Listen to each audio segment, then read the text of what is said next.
પશ્ચિમ એશિયામાં ચાલી રહેલા યુદ્ધ વચ્ચે 7 વર્ષમાં પ્રથમ વખત ઈરાનનું ક્રૂડ ઓઇલ ભારતને મળવા જઈ રહ્યું છે. અમેરિકાના પ્રમુખ ડોનાલ્ડ ટ્રમ્પ દ્વારા 2018ના વર્ષમાં ઈરાન પર આર્થિક પ્રતિબંધો લગાવવામાં આવતા ભારતે ઈરાન પાસેથી ક્રૂડ ઓઇલની આયાત બંધ કરી દીધી હતી. થોડાક સમય અગાઉ અમેરિકાએ ભીષણ યુદ્ધ વચ્ચે આંતરરાષ્ટ્રીય બજારોમાં ક્રૂડ ઓઇલનો ભાવ ના વધે અને ક્રૂડ ઓઇલનો સપ્લાય વધે તે માટે ઈરાનિયન ક્રૂડ ઓઇલ પરથી પ્રતિબંધો ઉઠાવી લીધા હતા, જેના કારણે ભારત અને ઈરાન વચ્ચે હવે ક્રૂડ ઓઇલનો વ્યાપાર વધવાની સંભાવના છે. તો આવો જાણીએ સમાચાર વિસ્તારથી. નમસ્કાર, જમાવટ સાથે હું છું પાર્થ.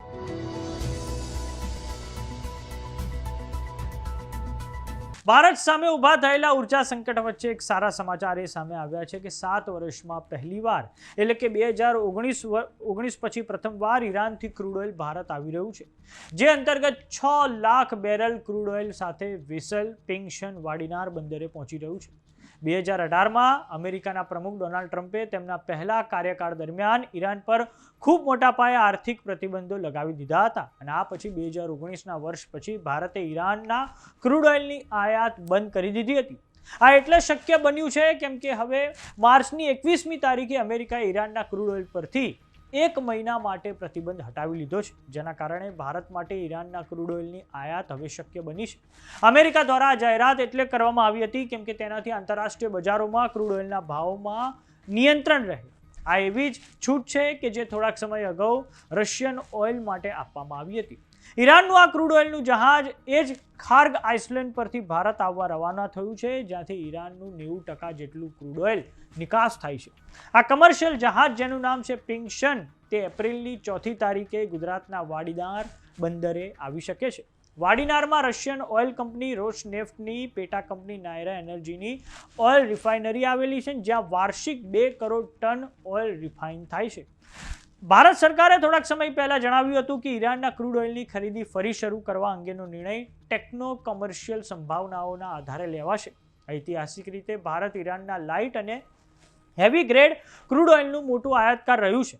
હાલ અમેરિકાએ 19મી એપ્રિલ સુધી પ્રતિબંધો હળવા કર્યા છે, ત્યારે સમુદ્રમાં અંદાજે 9.5 કરોડ બેરલનું ઈરાની ઓઇલ વેસલ્સમાં લદાયેલું પડ્યું છે, જેમાંથી 5.1 કરોડ બેરલ ક્રૂડ ઓઇલ ભારતને વેચવામાં આવે તેવી સંભાવના છે.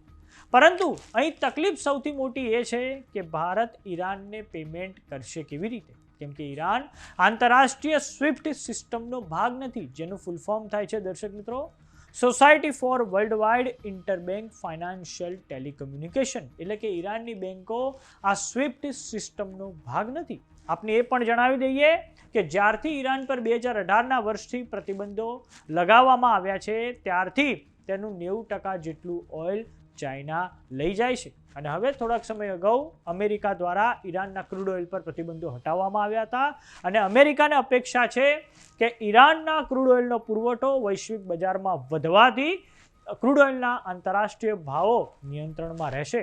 તો હવે જોવાનું એ રહે છે કે શું અમેરિકા તેની આ રણનીતિમાં સફળ થાય છે કે કેમ. તો થોડાક સમય અગાઉ અમેરિકાના પ્રમુખ ડોનાલ્ડ ટ્રમ્પ દ્વારા જાહેરાત કરવામાં આવી હતી કે હવે અમે ઈરાનમાં અમારું મિલિટરી કોમ્બેટ ઓપરેશન, જેનું નામ છે ઓપરેશન એપિક ફ્યુરી, તેની પૂર્ણાહુતિ કરવા તૈયાર છીએ અને અમને એ પણ રસ નથી કે સ્ટ્રેટ ઓફ હોર્મુઝ ખુલે, કેમ કે નાટો દેશો ઈરાન યુદ્ધમાં ઝંપલાવવા તૈયાર જ નથી ને આ કારણે અમેરિકાના પ્રમુખ ડોનાલ્ડ ટ્રમ્પ ભારે ગુસ્સામાં છે. તો સમાચારોમાં અત્યારે બસ આટલું. જોતા રહો જમાવટ. જો તમે અમને યુટ્યુબ પર જોઈ રહ્યા તો સબસ્ક્રાઇબ કરો, જો તમે અમને ફેસબુક પર જોઈ રહ્યા તો ફોલો કરો.